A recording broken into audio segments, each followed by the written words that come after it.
This is the Master Marketer Show, powered by Proofpoint Marketing.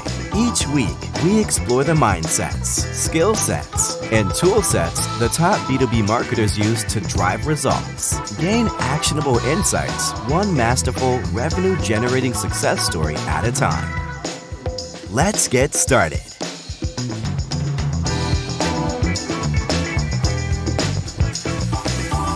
Everybody, welcome back to another episode of the Master Marketer Show.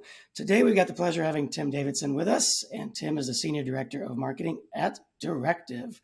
And if you have not seen Tim cutting exotic fruit on video on LinkedIn, you're probably living under a rock. So we're going to talk about creators and B2B, influencer marketing, whatever you want to call it. Tim, welcome to the show. Hello. Yeah, thanks for having me. I am very excited. Speaking of exotic fruit, I found out about dragon fruit from that. So I'm covered. So before we get into the topic at hand, if you will, do you just how does this work? You just walk into like a Whole Foods and pick up a random fruit you've never seen before and say, I wonder how I cut this? Yeah, no, I've always liked fruit, right? So I did start off with just kiwis because I like them a lot. Actually I live in upstate New York. It's very similar to Whole Foods. It's called Wegmans. I just go into those sections. I just start looking at the fruit and it just what one's colorful, different. I've done pineapple. That's like an obvious one, but now I'm just like exploring. And there's some fruits like star fruit that I did not like, and I was surprised about. I was just going to say that one. Yeah. Did people at the store see you as like the weird fruit guy, or are you just? No, I think they just think I don't even notice. I don't buy that much for it. It's not like I'm coming up with like a huge thing. All right. Speaking of fruit, I just purchased a juicer, like a cold press juicer. We moved to Arizona recently. It's a lot of work. It's a lot of work. We have citrus fruit trees. We have key limes, lemons, and oranges in our property. We did not plant them. They were here when we got here. And we're like, oh my God, what are we going to do with all this fruit? So I said, okay, we're going to juice. And so once a week we juice, and Mike hates it, but he enjoys the fruits of the labor afterwards. No pun intended. It's just a lot more work than I thought. Anyway, whatever. We're not here to talk about juicing. We're not here to talk about fruit. We're here to talk about the fact that B2B doesn't have to be boring. And that is not my line, everyone. That is Tim Davidson's line. So Tim, you believe that B2B content, or just B2B in general, doesn't have to be boring. I would strongly agree with that. I think we both strongly agree with that. So tell us a little bit about, set the stage for us. What are we talking about today? What is your case study? What are we going to be diving into? Yeah, so Mike mentioned B2B, however you want to call it, B2B influencer marketing. And it does kind of stem from the B2B is boring slogan, I guess you can say, because most of B2B is pretty boring. We all know that. But people typically aren't. And if, especially when they have a personal brand, or they're, quote unquote, the influencer person that has influence on, your buyers, they typically have an influence and have this following because they're different. It doesn't technically mean that they're not boring, but they're different, which is huge, it's actually a very low bar in B2B. But when it comes to like the B2B influencer part, it's been a very interesting thing to see in the last couple of years. It's really not even here in B2B yet. It's still trying to get there. And there's tons of ways to do it, right? There's, hiring someone that already has that kind of following, that influence. Then you kind of just, you already get that kind of that kind of celebrity status, I guess. And there's also partnering with content creators, people that have influence, ask them to either, demo your product or be a part of a content creation, or just like this, having a podcast together, building that relationship. And to put some numbers to it, I'm in a different space where I didn't have any influence when I started working at Directive. But I started building my personal brand mostly on LinkedIn and then TikTok, and now I'm trying other places too. But as I've been doing that, it's just very interesting to see the dynamic change of people that are coming to us and saying, I saw Tim's content on this, or I saw Tim on this podcast, or whatever it might be. And there's a lot of different ways that comes. But, as of right now, we've had over 500,000 in new business revenue, just from people seeing me first and then coming to us. And then the pipeline, it's about 900,000 now. And then there's and this is all direct attributed. I can't really attribute everything. It's impossible. But then even more important in my mind is just hearing our customers talk about things, or hearing in sales calls, oh, I saw Tim's video about this, and then now our sales team doesn't have to answer that question anymore. Mm-hmm. That stuff's more interesting to me, just to see that kind of dynamic.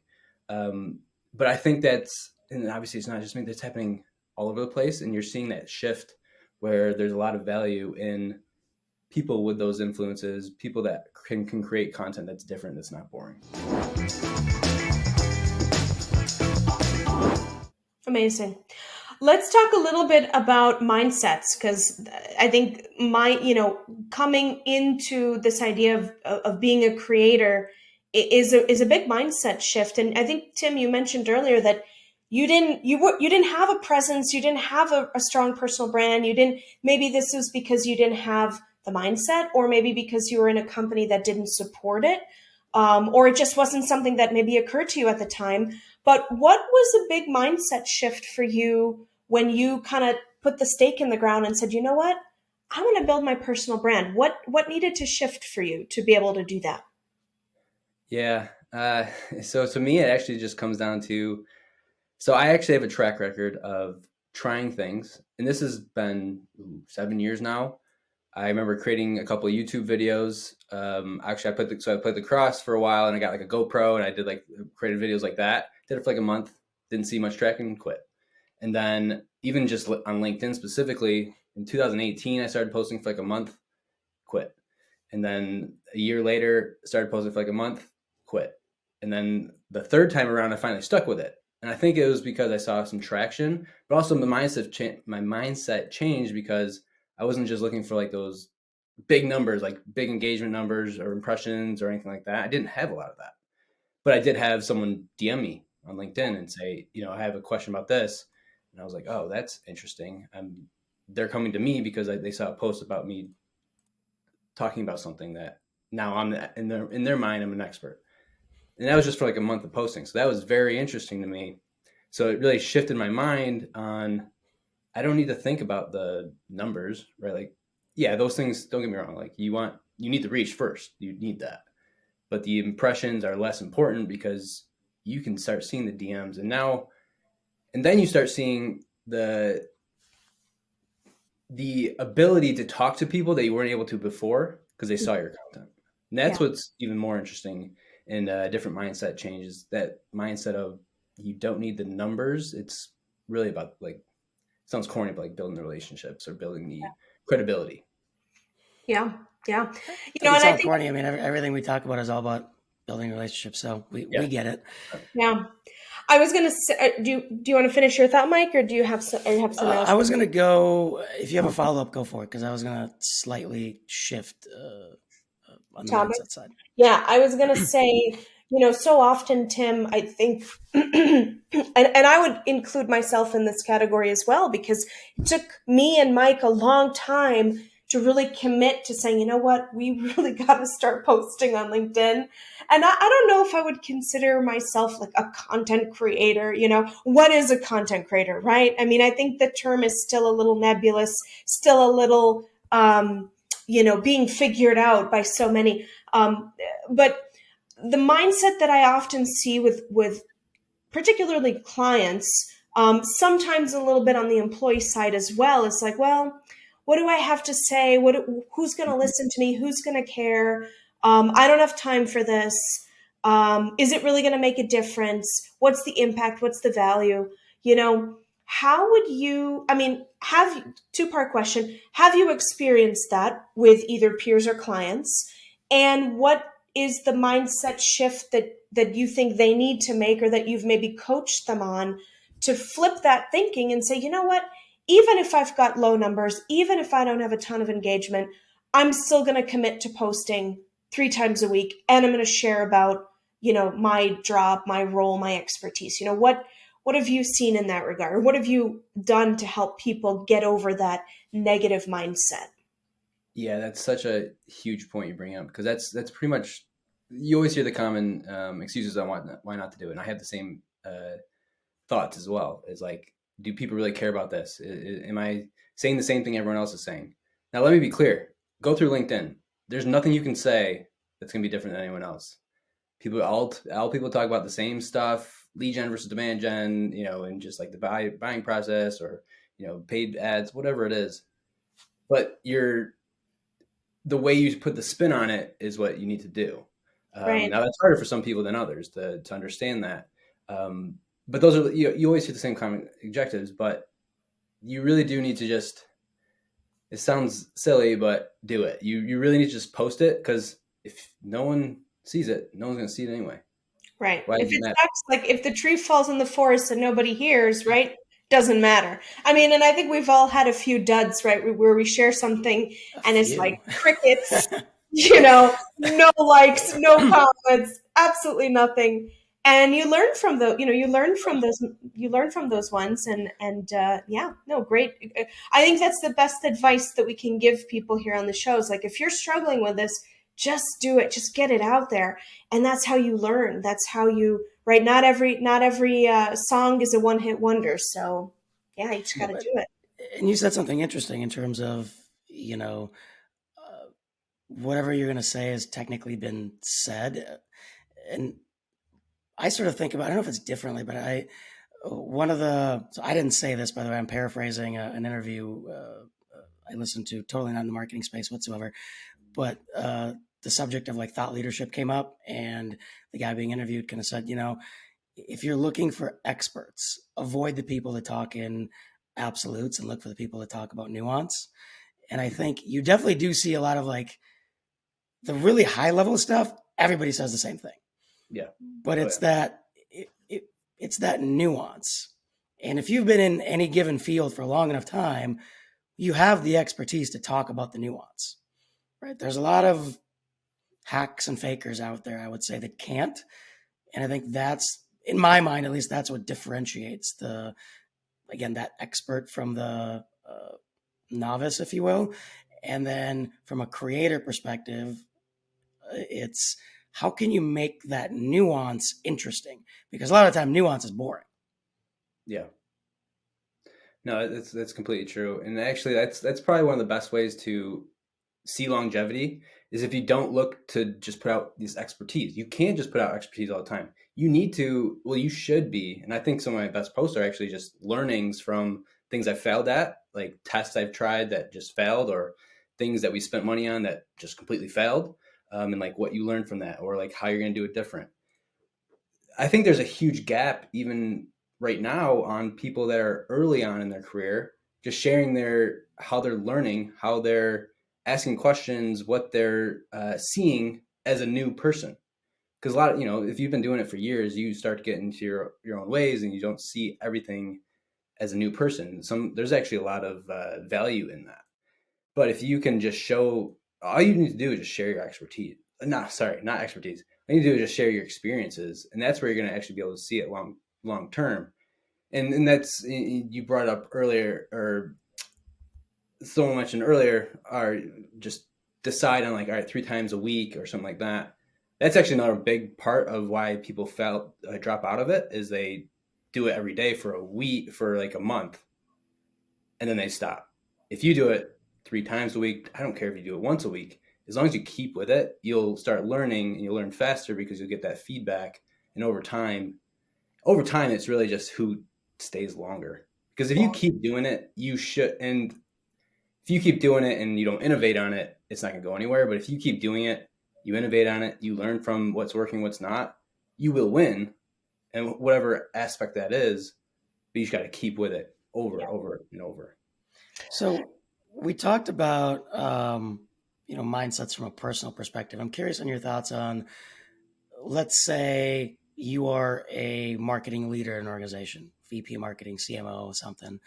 And what mindsets do you need to have to build that into your strategy in terms of either hiring creators, or partnering with creators. You know, I mean, we see this with, you know, like whatever Airmeet is doing their creator studio. I mean, you see companies like Lavender hiring creators and community people, things like that. As again, let's pretend you're the CMO of an organization and you want to go that route. What mindsets do you got to have to make that successful? The truth is, you have to get it. You have to understand that it isn't all just, lead generation. It isn't all just everything's attributable. You have to understand that community aspect, right? Like you mentioned, Lavender and Airmeet. Nick Bennett went to Airmeet. He had 1,000 people congratulate him on him going to Airmeet. He's DM'd tons of people and been on the webinars, and they're getting a bunch of people that Nick Bennett was already built a community around to their company. Airmeet is probably seeing that already, right? Because Nick has a pretty decent following. So there is like different levels, right? If you have if you hire Dave Gerhardt, you're going to get instant buying, right? And that's going to be a lot easier for the CMO to understand. But if you get someone that's a little smaller, you have to understand the community level of it. I don't want to be, the truth is they do have to understand marketing and not just like the lead gen part of it. They have to understand the brand and community aspect of it. But the mindset really does come down to long-term thinking and understanding the community part of it. Yeah. Because these influencers, the people with the followings, it's the community part that's the most important. Because the ones with the big followings, again, you have to kind of weed that out because some of them are just fake and they're just spewing out Tony Robbins quotes and people love that for whatever reason. But I don't get it. I mean, you do see it. I mean, there are Tony Robbins and Simon a million. Sinek. Yeah. I love Simon Tony Sinek. Robbins and Simon Sinek and whatever else. Yeah. I love his content, but I'm like, I know it's not him writing that shit. It's his PR person, right? And they just take the quotes out of his TED Talks and out of his books, and that stuff gets me so riled up on LinkedIn because it's like you see those posts that have like 100,000 likes and 30,000 reposts, and it's like, guys, he didn't actually sit down at the computer to write this, and maybe he did. You know what? Let's give them the benefit of the doubt, right? But there are a lot of other content creators or just thought leaders or whatever you want to categorize them that may not have that same cachet or PR team engine behind them, but they're creating consistently really high valuable content out there. They're entertaining, they're educating their network. And I would consider you one of them because I always get a tremendous chuckle and like the light bulbs come on every time I see your content. And you're constantly pushing the envelope in the sense that I don't see a ton of overlap in your content. There's a lot of congruity, if that's a word. Is that a word? I don't know. Congruency, I think. Congruency. There you go. We're getting there. There's a lot of congruency in your content, but there's not a lot of like repeat or overlap. So one of the questions that I had for you is, what is the mindset that you need as a content creator to constantly come up with new ideas? How do you come up with new ideas? How are you keeping your content fresh and relevant, but also congruent? Yeah, that's a great question. I'll give you my what I do, and then I'll go into like what I've seen others do as well. That I think is very important. So the truth is, I'm pretty good at connecting things. I think I've just learned that over time. So like I'll go through TikTok and I'll see maybe a comedic make a skit or like an SNL skit, or just, it's usually not SNL. It's just like some content creator on TikTok. It's like a B2C thing. They're just talking about something. I can usually look at that. If I laugh, I'm saving it. And I'll say, okay, how can I make that to what I talk about? And then I'll try to make the skit similar, but in my world. Right. Like, so one of the videos I put out that people liked a lot was if B2B buyers were honest. I was just honest. I was basically me and talking to myself in sales. And I was just saying what buyers are really honest about. I got that from a skit on TikTok where someone was saying if Amazon was honest or something like, it was something like that. And they were just kind of being honest on the skit. So I took that, made those points, and then, created the content from that. So I do a lot of connecting. Yeah. I do that a lot. And that comes back to also consuming content, because you can learn from that. You got to think about how you're going to learn from that. But also, I also just put out things that I'm doing or been a part of. It's not always expertise. Maybe it comes off as expertise, but it's really just like, there's probably 30% of my posts are just like a meeting I just had where I was like, that's ridiculous. Let me create some content about that because it doesn't make sense. And I have great employer that is, they will laugh at my stuff. They're completely cool with my personal brand. So I will never get in trouble, even if I go against stuff that they don't believe in. But the mindset that I've seen where people are very consistent it really is the consistency. And sometimes they'll put out something that's not to the expertise or to the things that they usually talk about. Maybe it's just like a small line or a joke or like something. But that consistency is very important, because then you get the feedback and then you can learn from that stuff. Because as you keep doing it, you'll get feedback in the comments, you'll get feedback from people, which will stem more content ideas. Yeah. Yeah. You mentioned two things that I want to reiterate because I think they're really valuable and we've heard them on the show before. One is looking at B2C, marketing and content and just the B2C world. Many episodes ago, we had Udi Lettergore, CMO at Gong, and he said the same thing. I asked him, hey, where do you get your inspiration? And he listed out all these B2C brands. And he's like, that's where I'm getting my inspiration. So I think it's a really valuable lesson for us B2B marketers to keep in mind. It's like, hey, we don't have to do the same boring things. We can look at other really valuable, really exciting examples outside of the industry. And then you also said something that kind of talking about like connecting the dots and timing. And I think relevancy is so important because if you're talking about something that happened 6 months ago, is it still relevant? Is it going to be funny? Is it going to have the same impact? Maybe, maybe not. And a big part of that is being able to be in an environment, like you just said, where your leadership is like, hey, you want to go against the grain, you want to ruffle some feathers, talk about things that may be a little, going against the grain, because it's funny, because it's relevant, because it matters now. That is huge. And I remember being in social media teams prior to having my business, and we wanted to take advantage of those social moments that happened in the world. And we had to go through legal, and then legal had to go to this person, and then we had to. By the time we got the approval, it was like done. It's gone. It's passed. We missed it. Moving on, right? But so you bring up some really valuable points. What do you think has been what do you think is the recipe needed for a leadership team to be like, you know what, Tim, you want to create this content, go for it. We're going to support you on it. You're not going to get in trouble if you say things. What do you think needs to happen? You talked a little bit about that earlier, about a leader that needs to get it. But there's obviously more to it than that, because you can get it, but you may not be in the right company or the right mindset to enable that. So beyond just getting it, what do you think is the recipe that allows you to thrive as a content creator in your day job? I think open communication is also a big one.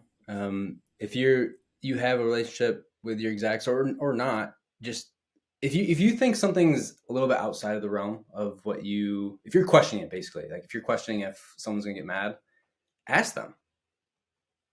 They might say, "Oh, thanks for asking me," or sometimes they may say no.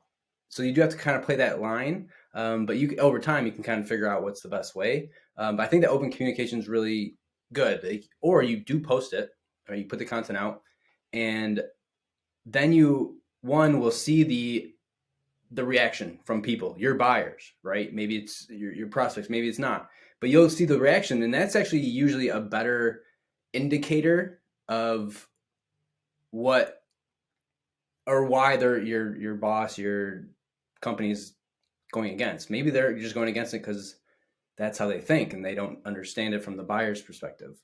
But also, if you do put it out there, then you can still have the open communication. Hey, I just posted this. What do you think about this? Right. And you can kind of play the game there. I think the open communication is really important. And just, I think people just underestimate asking and talking to your leadership, your boss. People are usually open. That's why they're a leader. That's why they're your boss. That's why they're there in the position that they are. Did you have, at what point did you have the, I don't know, quote unquote formal conversation with your boss or leadership about, hey, I'm gonna push the envelope here? So I went the different route. So I actually I posted it, and then actually my CEO called me, and he asked, he basically asked what I did is I put out I basically just laid out all of our data. It wasn't going against our grain of what we believe in, but it was our data that people in our strategy, and I talked about the strategy that people could actually steal, right? Like a competitor has actually commented on it, and he was he wasn't mad about it. He was asking. So he called me, and then he was just asking, he was very open about it, but he was just asking, what do you think? You just put all our data out there. Our competitors just commented on it. Is that good? Is that bad? He was actually just asking. He wasn't sure, but he was asking. Then we just had the conversation, and at the end, he was like, you're right. And then we just did it. So I didn't really have to have the open the conversation, and just luckily I have leadership. I have a team that is very open to all that stuff. And they're trying to push the envelope too. The cool thing is, though, I will say my content and the way I do it has pushed them to push more too. Mm-hmm. So I think that was just an interesting thing that happened that I didn't realize would happen. Yeah. Awesome. So let's talk skill sets. And I want to talk about that in two ways. One is skill sets needed as the creator, and then skill sets needed as the marketing leader that is either managing creatives or the partnerships with creators. Now, before I go there, I wrote something down in the beginning of the conversation. Do you believe there's a difference, and if so, what, between influencers and creators?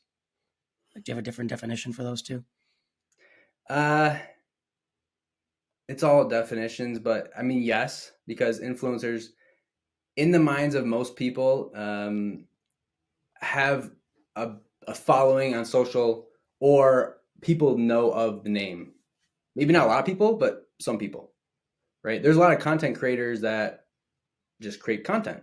And some people define that as just people that write blogs, people that just do content marketing, and that's just they're setting up things rather than having the influence. The definition is very, very broad both ways, but I would say they're different because the influencer typically has more influence in that sense. Interesting. Yeah. I asked because everyone's got a different definition. In my mind, the way I sort of frame it is I think of influencers as anybody that can have influence on the audience. Totally does not mean they have a following per se, or that they're a creator, whatever. Let's assume you're in the med device space. You might be a really innovative CEO or a really innovative, VP of R&D that people just know, wow, this person has done a lot. And if they say something, I'm going to listen, right? Even if they say something once every 2 years or whatever. There's also internal influencers, et cetera. But then creators are potentially influencers that happen to also create content.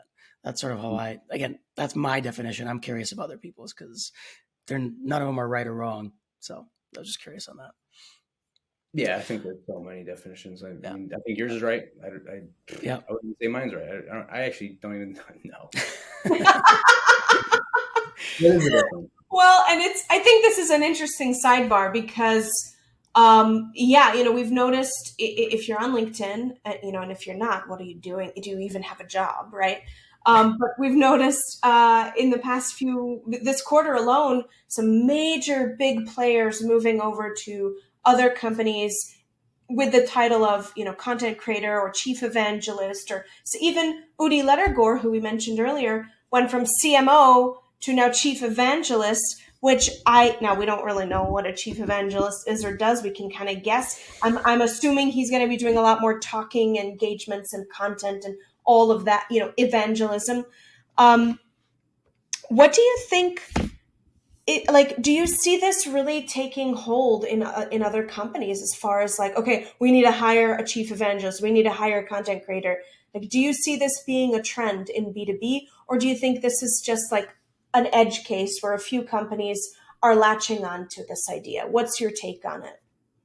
So I think it is trending in the sense there are more companies doing it, thinking about it. I think there's also more people that have followers on LinkedIn, especially than ever before. I don't think it's going to be mainstream in the next year, 2 years. I think that'll take time. It's becoming bigger. It's just what I'm also seeing is a lot of these creators and influencers start their own companies. So there's going to be less of them too. But then there is that other trend, and I don't know much about this. I think some of it's like really weird, but this advisor role thing that people are putting on. I don't understand. I think how many companies can you possibly advise? Let's be honest. Yeah, I think it's just an influencer play. I know some do get, like, I'm pretty sure Dave Gerhardt, he is like, and he's made it very clear, I have 3, and I'm pretty sure he gets like a percent. I don't know what he gets cost, right. Cost, but there is some, but there's that trend of the advisor role, but I think it's just a influencer play, and that's fair. Yeah. That's fine. I think it's an okay way to do it. But I do think there's going to be less of them because a lot of people are just thinking about like their one-person business. I think that's a huge trend too. I don't know if it's going to be mainstream in the next 2 years. Maybe once people actually start seeing it more. I think the ones that do it will win though. Yeah. One other quick follow-up before we get to skill sets, because I know we need to get to skill set here, and you had a really good question, Mike. LinkedIn, the landscape has changed pretty dramatically, I would say, even from 22 to 23. And we're still fried, we're still January here. We're getting close to the end of the month and getting into February, but I feel it. I have not been at, I think a lot of people, you hear rumblings, oh, the algorithm, this, the algorithm, that, da. But then you start seeing some bigger players, which I saw today in my feed, of saying, hey, the landscape is changing here. A lot less numbers, a lot less impressions. People are seeing this content live. The shelf life of a post is changing. I don't know if LinkedIn has ever really made their algorithm, the details of their algorithm public. I don't think so. But have you been feeling the change of landscape on LinkedIn? And if so, what do you recommend for people that are, thinking about starting their personal brand or already have an established personal brand, but are now impacted by this change in landscape? What are your thoughts there? Yeah, didn't think about this a lot, actually. Definitely has changed. I mean, it's been changing probably since last year, midway through the year.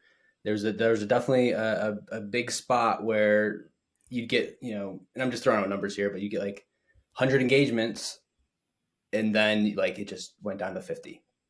And then like you'd see like 100, but then be like 50, it'd be the norm again. This year it is changing even more. I've noticed that. There's 2 things probably that I'm finding that work pretty well. One is actually posting twice a day. One in the morning, one at night. I've seen Nick Bennett has definitely been doing this. I've talked to him a little bit about it. I've seen some other creators do it too.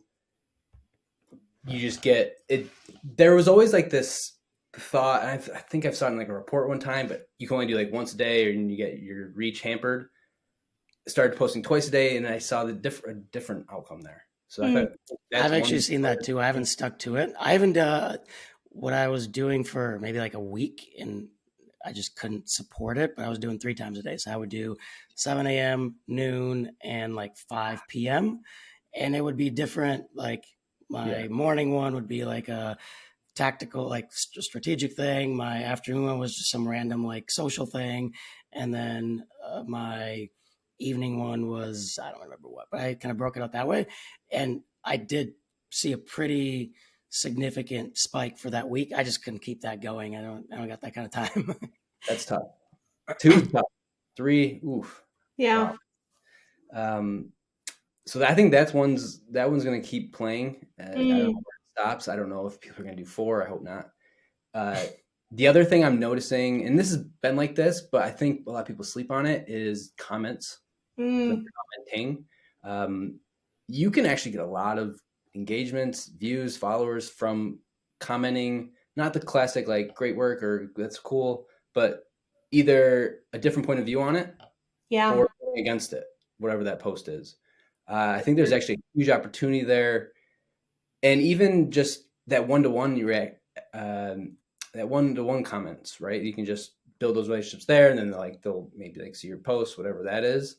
But I think the comments are a huge opportunity for a lot of people, especially early on. You can also just learn a lot from them. Yeah. And even just something I've tried a couple times is more than one comment on a post. And you'll actually see, because like, if you're going through the feed, you only see one comment under it, and that's how like people see it. I'll do like 3 different things that are different, and I'll see one just get a lot more engagement. So I don't know if that's something that was just anecdotal, but testing like 3 in some cases, and it's kind of interesting to see which ones people like. Yeah. I feel like we can probably go down a bit of a rabbit hole. I know there's like a million other questions I want to chat with you about, but let's get to skill set here, because we promised that we would keep you at a good time and also make this really valuable for our listeners. So we talked really heavily on mindsets. I love this conversation that we went into a little bit of the nuances and things and mechanics of LinkedIn and posting. But let's talk skill set. Mike, you had a really good question on skill set. Do you remember what it is now? I mean, I was just leading us in, but I guess let's start from you as a creator, from the things you've learned. What are the critical skill sets that somebody needs to build that muscle, if you will? Yeah. So I think Which exercises do they need to do? Yeah. I think you can learn them over time too. And they're a little bit high level, but I think that's how it's done is like, one, being consistent. I mean, you just need to be, and it really does not have to be every day. It can be it has to be long-term consistency. That's how you're going to win. But within that, you need to be like a critical thinker. You need to react to feedback, right? You need, like, if you put a post out there and you get nothing, you get crickets. How do you look at that and say, what did I do wrong? Was the first line wrong? Was that too long, too short? Should I do a video? Should I not do a video? What does that look like, right? You need to react to what is going on. And then and if it did work, how do you do more of that, but in like a different format? How do you do that, right? So there's like a critical thinking part, but also just like taking that feedback. The other part is, I don't even know how you describe that, but it is like finding ideas and like connecting the dots. There's tons of ways you can find ideas. It's just how do you figure out to get tons of ideas? Because that's what happens, right? Is you run out of ideas. You don't really run out of ideas. You just think too much and you're like, oh, that's a bad idea. But really, you need to figure out how you're going to get all those ideas. And there's a lot of ways to do that. You can go on LinkedIn, go through the comment sections. You can join like a Facebook group or like a Slack meeting. Yeah, tons of content there. Even like you mentioned, Umi, go on Gong. Listen to your sales calls. I mean, you'll get tons of content right there. But like, there's like that skill of figuring out where to get content and ideas, or figuring out where to get ideas so you can create content. Yeah. And I think the skill set there is, or I guess the mindset there is, everything can be content, right? Everything is content. That's a little bit of the mindset that allows you to have that skill of creating it. Yeah, I would say so. Do you have any particular framework that you use in terms of iterating on concepts or anything like that? Yeah, I would say there's like the common ones I usually do is I'll take like the idea and then I'll try to figure out like which way it's going to work best. So if it's all right, here's the 4 things that you should do to do this, or is it uh, maybe it's just a rant, right? Maybe it's just paragraphs on how this, like a story, more of a story, I guess, a story of how you do this. You can a lot of times you can take the idea, you can do a story about it. You can also do a list of like 7 ways to do that. You can also do here's the story of how we did this or how we failed at this. You can also do the reverse. So a lot of times I'll talk about marketing and sales working together and why that's good. Reverse it. What happens when marketing and sales don't work together? There's definitely a skill in taking an idea and figuring out tons of ways to do it, because like I said earlier, a lot of people say the same things. You're going to say the same thing over. You can't just come up with brand new ideas all the time. It's all about how you take an idea and actually repurpose it, reword it. Because actually, if you reword it, or if it's a story versus a listicle, you can actually see different reactions. You can see different ways people actually consume the content, similar to like a podcast versus video, but like how you actually tell the story or tell why they should do this. This is not totally a skill per se, but I'm wondering if if you personally need some sort of ideal environment to be in or state to be in order to create content. Meaning, like, are you going to a coffee shop? Are you going to I don't know, wherever you might go, or like, is there an ideal place, mental or physical, that you need to be in to create content? No, but there's like a process, I guess. Okay. A lot of times my ideas come when I'm not thinking about ideas, like everyone, in the shower, at the gym, walking the dog, whatever it is. And I'll put it in my phone. I use that. My Apple Notes is like the best thing I've ever seen. It's the best free, like easy thing to use ever. Tons of notes in there. And then as I either look through the notes or if an idea will come up again, I'll start thinking about, all right, how do I, write about it? How do I make a video about it? Whatever that might look, and make like either a summary or think about it just in my head. And I'll just start making notes on my notes app. And then a lot of the times I'll get away from it. So like I'll either sleep on it or, so like say I had the idea today and I started writing about it. A lot of my ideas for that idea actually will come when I'm working out in the morning the next day, after I sleep, after I'm walking the dog, something like that.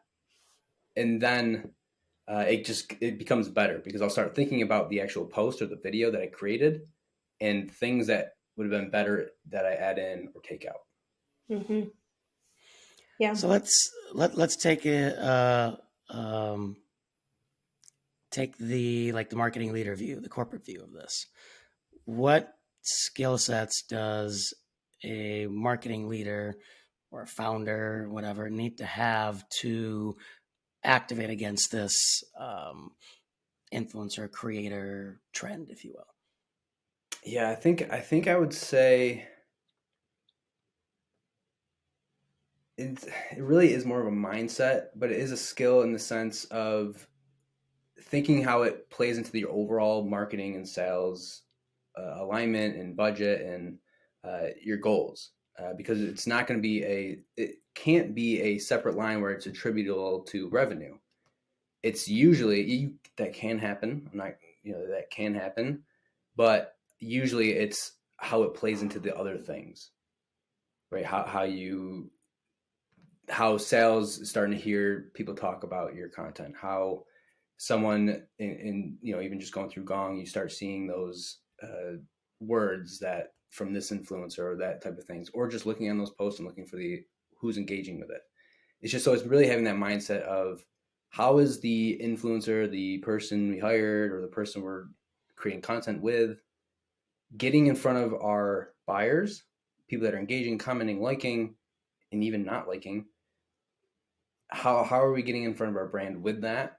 So it really is more of a mindset, but the skill is understanding how it works into the whole rather than just this one line item. I completely agree. Maybe if we can dive into that a little bit more in terms of how does somebody connect the dots, if you will, between personal brands and the corporate brand? Like, how does somebody turn those personal one-to-one relationships that are built and turn that into affinity for the brand? Yeah. For the corporate brand. So let's say for me, I work at Directive. I'm trying to think if there is. I don't think I've ever mentioned Directive in my content, ever. That's just not how I'm very bad at sales. I'm very bad at pushing things. It's not my thing. But my LinkedIn headline says marketing director at Directive. So over time, people start seeing that, they do tie the brand to that. I do get people that say, what do you even do? I don't even understand what you do. I don't even understand where you work. Because I don't like to talk about Directive, and that's kind of my play. I'm playing long-term play here. So from like, if you work at the company, there's that, right?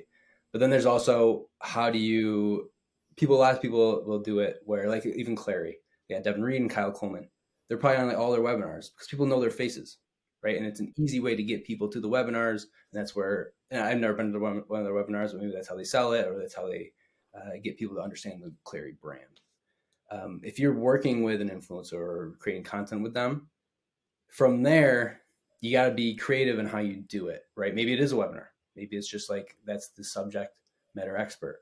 Or you create some sort of guide or content that's based off of that person's learning. Like Gaetano Donardi, he did something for Chili Piper, and it was like a blog post of the 20, I forgot what it was, but 23, I saw that. Yeah, exactly. And then he posted about it on his LinkedIn.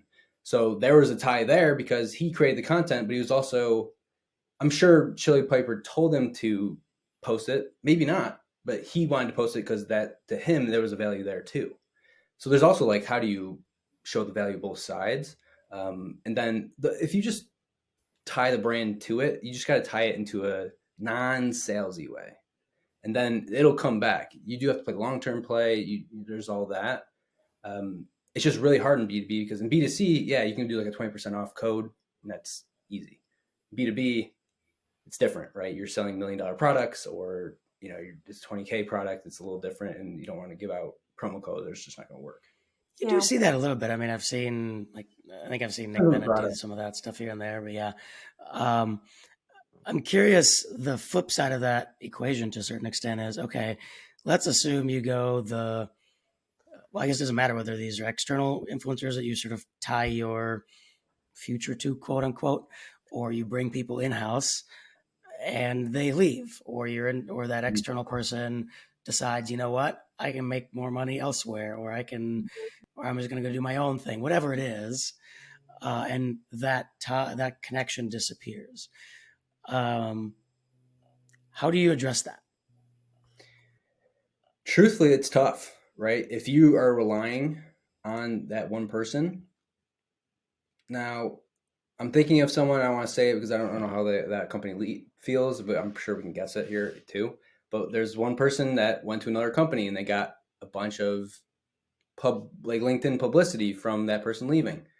That person was also like the face of that brand, and they left. I bet you there's still obviously people that are going to associate what was going on, but now people, they don't have that face of the brand anymore that's talking about it consistently. I don't know what they're going to do. I don't think they've hired anyone. I think they just lost that kind of brand part, right? The other side of it, sorry, go ahead. I was going to say, do you think that residual, I want to call that, but like residual brand affinity, that even though this person was the face of this company, now they've left, do you think that still sticks in people's mind? Like, oh, you know what? I had really good feelings about this company, even though this person is not there. Do you think that there's still some residual positive stuff that comes out of that? Oh, 100%. I mean, it's not like someone leaving is just going to, unless they really bash them or something, it's not going to like give them a bad reputation because they left. People know people just go to other companies for whatever reason. Like even an example of Devin Reed, who was at Gong, Now at Clary, I still think of him at Gong. I mean, Right. I know for Clary, but like I still think of like that part there too. I also have seen companies where they've created videos, content with that. I don't know the logistics on it. But like you can still use the content on that. Yeah. People where if you have a good relationship with them, this isn't how it worked with Evan Reed, but versus Gong, they're both sales and like they probably could do a webinar, do something that ties it back together. Yeah. Yeah. You bring up a good point about this idea of like, you've created and invested in your content creators' content for your company, if that makes sense to everybody here on the call. And now this person is left. What do you do with that library of, let's say, videos or podcasts, or maybe it's a commercial, maybe it's employer brand videos that talking about, hey, come join our company, and here's, Billy Bob and Jimmy John, and now they're no longer here. Do you still use that content? Is that still valuable? Is that still relevant? And that is, I think a question that we've faced at Proofpoint, because we've had a little bit of employee churn. Most of it has been positive. Some of it has been, not the best of circumstances. And we have content with those people. What do we do with it? Right. And I think that's I don't know that I have an answer. I'm not necessarily asking if you do as well, but it is a question. I mean, actually, no, I am asking, do you have an answer? I think it does depend, right? Obviously, if there was like a fallout, maybe not, right? Maybe Right. they won't want it. I think if there was like a good relationship when they left, if I was the company, depending on where they went, depending on that relationship, I would try to keep the ties in some way. Maybe it's having them on your podcast. Maybe it's doing some sort of content with them again, because they'll still want to, utilize your brand if it's, a decent enough brand to get more followers for them or get more brand affinity for them. As long as you have that good relationship, I think there is ways to tie it back. Now, if it's like old videos, if the content's, past its time, like obviously just Right. put it away. But you could just ask that person. I think it really does depend on like the influence that person has too. Right. If they don't, maybe it's just not worth it. But if they do have big influence and that actually has, some sort of revenue tying back to it, you can ask them. Right. Maybe Right. even pay them to be an advisor. It's actually really interesting. It's really interesting what you're bringing up, because I guess I'm, we put in a pretty big effort to have positive offboarding experiences for people who are leaving. And I think if we think about this as, okay, what does a positive creator offboarding look like? Right. And how do you then continue some of these ties? Like you said, like if you have a podcast, do you say, hey, do you want to co-host a show once a quarter? Like, how do you continue some of that? Now, obviously there might be some contractual issues. They also have to be thought through, but I do think it's really interesting for people to think about what does an effective creator offboarding look like? Because it's going to happen inevitably. Yeah. Oh, yeah. Nobody stays forever, either internally or externally. All right, Tim, welcome back. So for anybody watching, you'll see that all of a sudden I'm in a different location. Tim's got a different t-shirt on, and Gabby's got a different haircut. So that is because we didn't have enough time to wrap up the interview last time, and lo and behold, almost a month later, here we are. So Tim, welcome back on the back of B2BMX recently, which maybe we'll talk about, maybe we won't, since there's some content created there. But where we left off, I think we were we're talking about creators and internal influencers and how that can work within a company from a growth perspective, et cetera. And we were talking about tools. We were starting to talk about tools, the tools of the trade of the creator. So Modern day creator. there you go. What are your favorite tools as a creator? Because you put a lot of content out there. Yeah, so it's not be the best answer because I'm very simple, very, very simple. I actually bought like a fancy camera. I have a GoPro, but I just use the phone. I mean, it's a better process for me. And actually, the app I used for video editing is called CapCut. It's on the phone too. You can use it on your laptop, and I've used that maybe like 2 times, but usually it's all through the phone. So I have an Apple iPhone, but like a Notes app is another one. I have all my ideas in there. I would say those are actually the 3 biggest tools. Now we can expand that, right? So there is other tools I use to find content. So like one big one is internally I listen to a lot of sales calls, and we use Gong for that. So I'll listen to that on my phone all the time, like I would a podcast, and I actually get a lot of ideas from that. I guess another one would be this like little tripod. Really quick, before I forget, I guess, when you're listening to those calls, are there specific prompts or something that are not prompts, but keywords you're listening for? Like, how do you? Because again, if somebody's using Gong or any other tool that can record calls, I mean, there's hours upon hours upon hours of content you could listen to. How do you streamline that? What are you searching for? For me, so there is some things I'll look for on keywords. It might be around a certain topic, or I have like triggers, so I can find so if someone mentions like a podcast or my name or a certain person, I will listen to those because they're usually different conversations based on lead source. But a lot of times for us at least, I'm actually, there's actually one AE I'll listen to the most because I feel like they have the best conversations. So I actually cherry pick those kind of conversations. I'll also look for companies that I either know of or I think would be the most interesting conversations because we're a marketing agency. If I find a brand that I know is spending a lot, that's more interesting to me because there's a different dynamic there and they might have a different conversation. I can hear certain things over. Truthfully, I do listen to a lot. So, and I think it's actually beneficial for me because I start gathering like 3 or 4 type of things I hear everyone talk about. And, don't get me wrong, like I'm just listening to like I would a podcast. So I can listen to a lot and still work out, walk the dog or work. And then I'll just like, sometimes I'll pick up on things. But I do use keywords. I would say the big thing is cherry picking the conversations that I see that I want to talk about. I don't want to go too far down this tangent, but you mentioned you cherry pick based on one specific AE because he or she has the best conversations. Can you shed a little bit more light on that? What about their conversations make them the best? So this person, he actually came from the operations side. So he's very, very knowledgeable. And in his conversations, he's not a born salesperson. Like he came from operations and now he's into you can call it like a sales engineer role, but he's usually paired with an AE. So if he's on a conversation, I know they're gonna have more like actual conversations rather than a sales call. Not to say the other AEs do that too, they do, but not the in-depth that he can ask the questions and know what they're talking about because he was in like their same role, like as an in-house marketer. So I find that I get more out of that because he asked the right questions. Nice.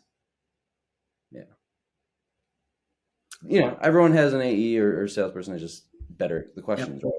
That's what I think for sure. Cherry pick it.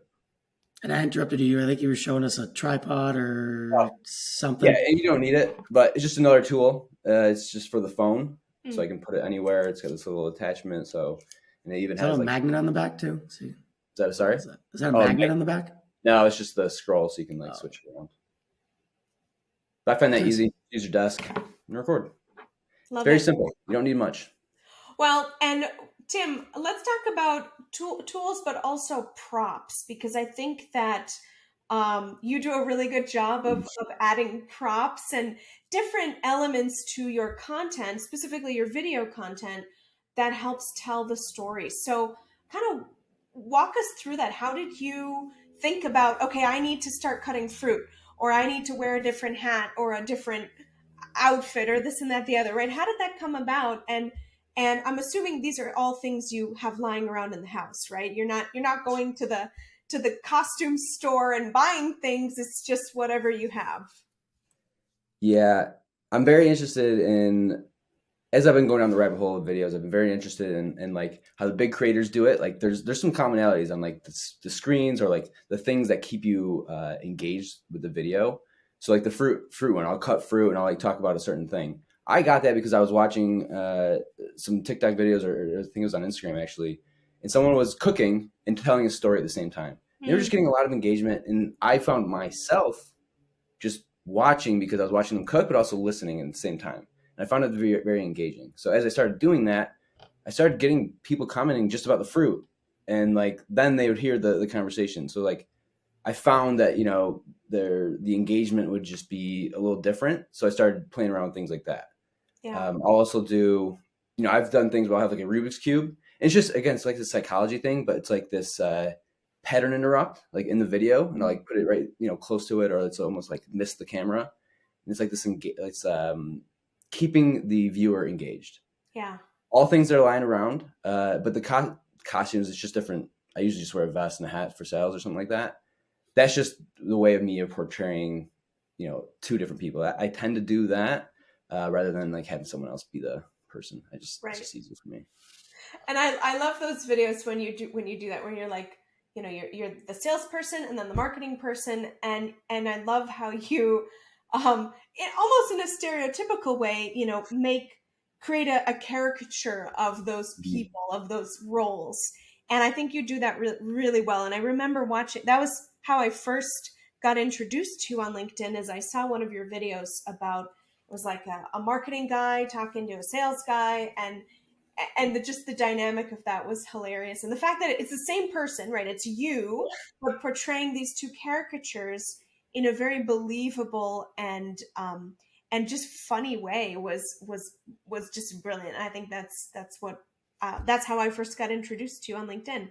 And this idea of cutting fruit or watching people cook something, as I was thinking, it's like you're almost touching on multiple senses, right? There's the auditory part of like listening to somebody speak, but then the visual part of watching somebody do something very meticulous or very like repetitive, cutting fruit, cooking, stirring a pot. It's very repetitive. So you almost get drawn into that.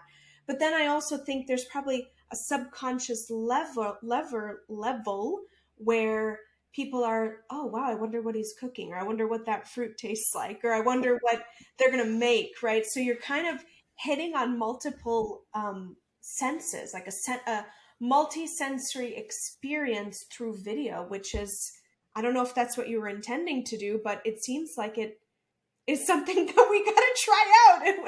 It's interesting. Yeah, I definitely didn't intend to do that, but it seemed I know what you're talking about, because I do see that kind of part. I also think it's just like a lot of people, like, this sounds weird, I guess, but if someone's cutting fruit in your feed, I almost want them to associate that with me. Right? It's kind of like your brand, not really your brand, but like I don't know if anyone else doing it, so I'm hoping if they start seeing that, like, oh, okay, that's Tim. So it's like an easy way to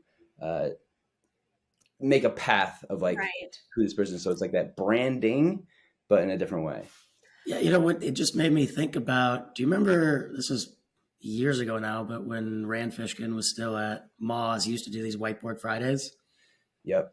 It's like that, right? Like there's plenty of people that even back then they were putting out videos. He was not the first, but his Whiteboard Fridays, where he was actually, writing stuff out on the whiteboard as he was talking, I believe he was the only one doing that, or at least the first one. And that became sort of the brand, right? Like Whiteboard Fridays. Oh, that's Rand.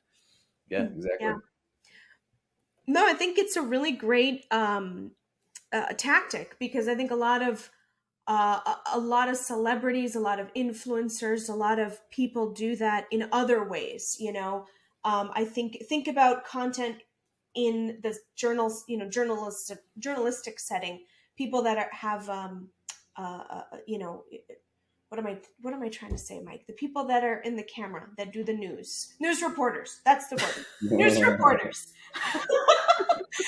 News reporters, TV anchors. It's Friday, clearly. It's Friday. I don't watch the news. I get all my news on LinkedIn from Tim's weekly news roundup. I don't watch it. So anyway, news reporters, TV anchors, they have maybe a color that they always wear, or a piece of jewelry that they always wear, or a way that in which their mic, anyway, things that you associate with that person.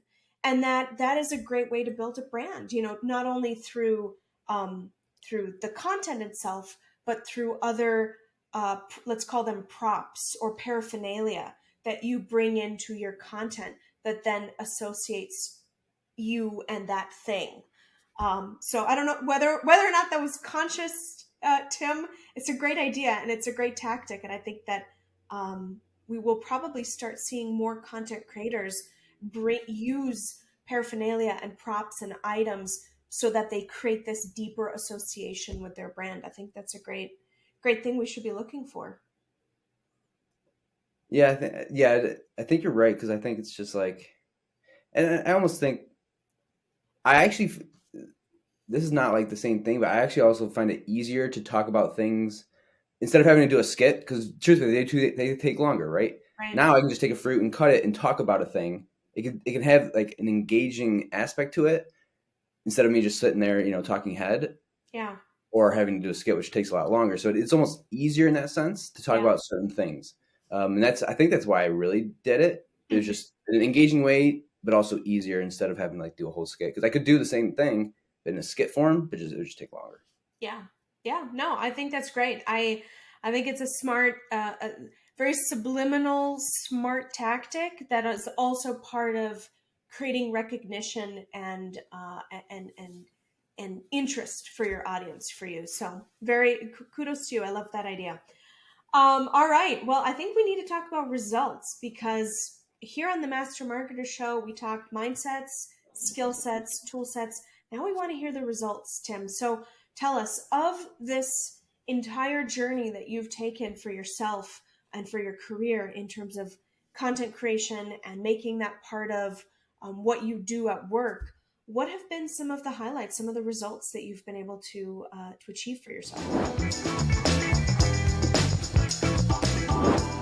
Yeah, so in terms of like tangible results, right? So I can directly attribute over 500,000 in revenue for Directive, and then pipelines, I think it's over $1 million now. Directly attribute. And when I say that, it's actually kind of interesting because I'm marketing to marketers. I've had someone DM me, here's how I came to Directive. And like, it's like me, and then it was this, and then it was this. So it's very interesting. Marketing to marketers is cool because you can kind of get those insights. Not everyone can really get those insights. The other one was from, so the other deal that was from the How Did You Hear About Us on our field.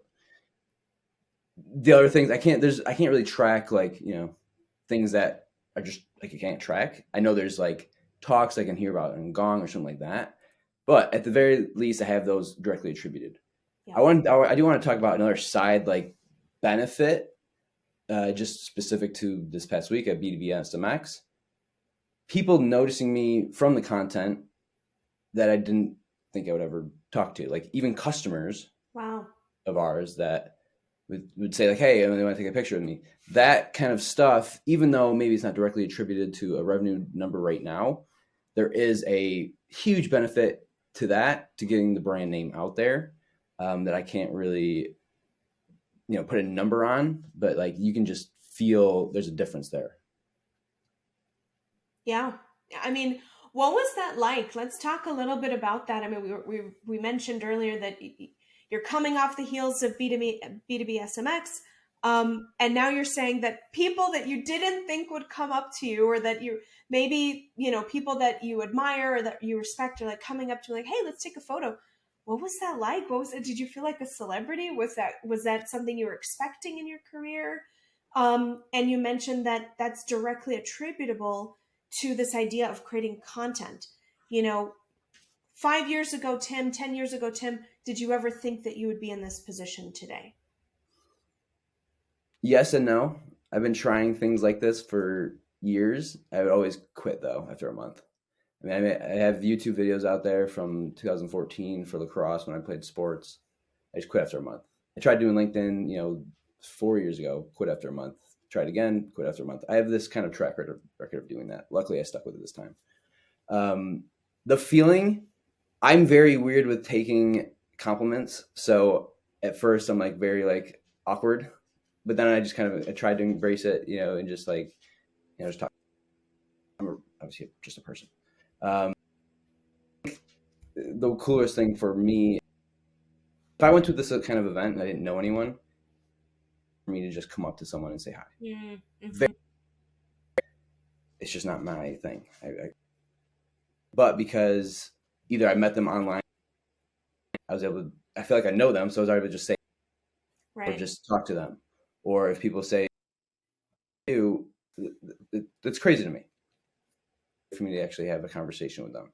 There's also a point, and this is not just from B2B last year, that I know I've actually tried for a long time, couldn't get, but now they're like my videos, or they know who I am. It's a lot easier than it was in the past. This mind-blowing thing that it really is.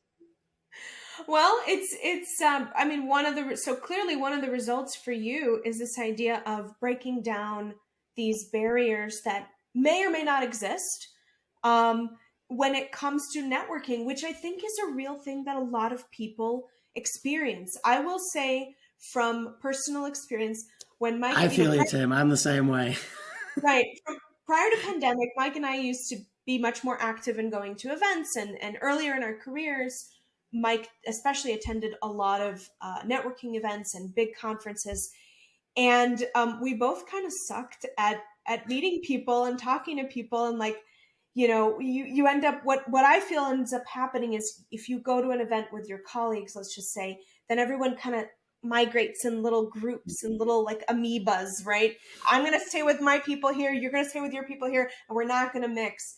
And I think the beauty and now granted, we haven't been to a conference since pandemic time, so I can't speak from firsthand knowledge, but vicariously from you, I think what's happening and what we're seeing more of on LinkedIn is the people that really do lean into this idea of creating content, whether that's on a big scale or even just on a smaller scale, but are doing it consistently. They're much better able to sort of break down these walls and sort of walk into a place and feel like, oh, everyone knows my name, right? You're walking into Cheers, everyone knows your name. Why? Because you've made it so that it's easy for them to know who you are. And like you said earlier, Tim, people are having this feeling of recognition and knowledge, like, oh, I know Tim because I see him and I hear what he thinks and I see what he talks about, and we're interacting. So I think a big result, paraphrasing from what you're saying here, is that it's helping you to create more opportunities to build relationships outside of LinkedIn or outside of your company. It's an opportunity for building relationships. Yeah, 100%. And I maybe 10% of people knew my name, but that 10%, I was able to, and then they would introduce me to the person they knew. Spiderweb effect. Right. I've interacted with that. There was there there Right. two people that have a huge following on LinkedIn. I knew them, so I was able to talk to them. They're Spiderweb of friends, so it was like that Spiderweb flywheel effect that was really. Yeah, that's awesome. Well, I mean, I think those are some amazing results. Not only have you been able to drive some significant revenue and pipeline for your company, Directive, you're also driving some real tangible benefits for yourself. However that might manifest in your career, whether that's something down the road or a company that you decide to build yourself or a side hustle, or if it's just, additional revenue streams through content creation. Clearly the results have been impactful and speak for themselves, right? I still don't get it. I just don't get it. Well, I think it's great. I think it's wonderful. I think this is a great case study for people listening that, this works, right? You got to stick with it. It's hard. It ain't easy. Creating content ain't easy, but the benefits and the results are pretty significant. So amazing to you, Tim. Keep putting out that content. Keep putting out those videos. I know I love them. That's where I get all my news. I don't watch news anchors. I just watch Tim Davidson, everyone. So, Yeah. well, let's take it now to the lightning round. Let's see if we can try to stump you here, Tim. No, I'm just kidding. The lightning round is a lot of fun. Whatever comes to mind, blurt it out. All right. First question here. What is the main KPI you use to evaluate marketing success? At the end of the day, it's more revenue. It's just you tie everything to revenue. You see the table. Got it. What's something new you're looking forward to testing this year? Ooh. It's actually in-person events. Mm-hmm. I've been to like 3 total and none of the big ones. So I'm pretty excited to go to a lot more in-person events, meet a lot of new people. What's a marketing best practice you hate and would like to see disappear?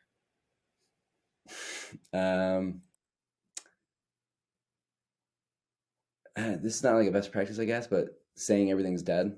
I think you'd be surprised. There's so many things everyone thinks is dead or doesn't work that does. Everything works. It's just it's not working for you. There's so many things out there that you can just say don't work, but someone's making it work. It's just not you. I agree. What is your least favorite business word or phrase? This can change week to week. It's probably, if you're on LinkedIn, you know this one. It's probably demand generation. Everyone just likes to compare it to everything. It's so weird. What is your favorite business or marketing book?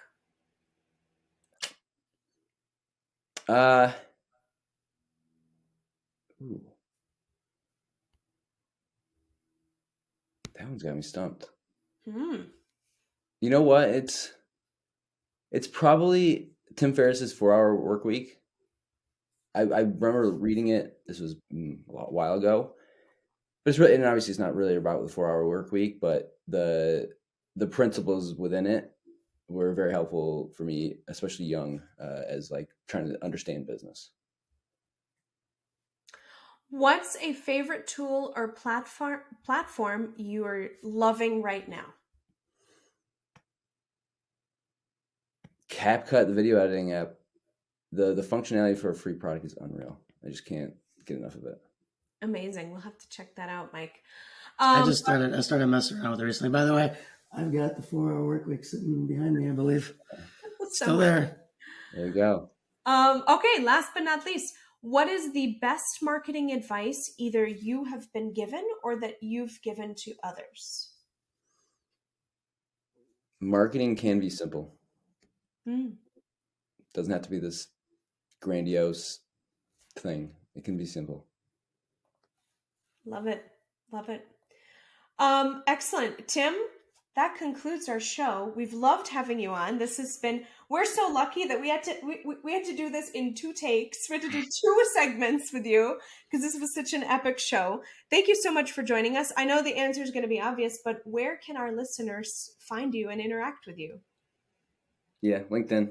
Type in Tim Davidson, blue background, got the glasses on. You'll see it. And what's the next event you're heading to so we can plant that seed with our audience here? Blanking on the name now, but oh wow, what was it? It's coming up in like May, but I'll be at 99% sure I'll be at SaaStr/Dreamforce. Okay. For sure. Got it. So anyone that's listening, if you want to meet Tim and shake his hand and take a selfie with him, go to these events. Otherwise, follow him on LinkedIn. Watch out for his fruit videos. Tim, thank you so much. This has been a true pleasure and a lot of fun getting to chat with you today. For everyone else, stay tuned. We'll be back next week with another awesome episode of the Master Marketer Show. Thanks for joining us on another episode of the Master Marketer Show. We'll be back next week with more B2B marketing success stories. Visit our website, www.proofpoint.marketing, for the full episode library complete with show notes, guides, templates, and more. Make sure to follow Proofpoint Marketing on LinkedIn and YouTube so you never miss an episode. Listen every Wednesday wherever you get your podcasts. Until next time.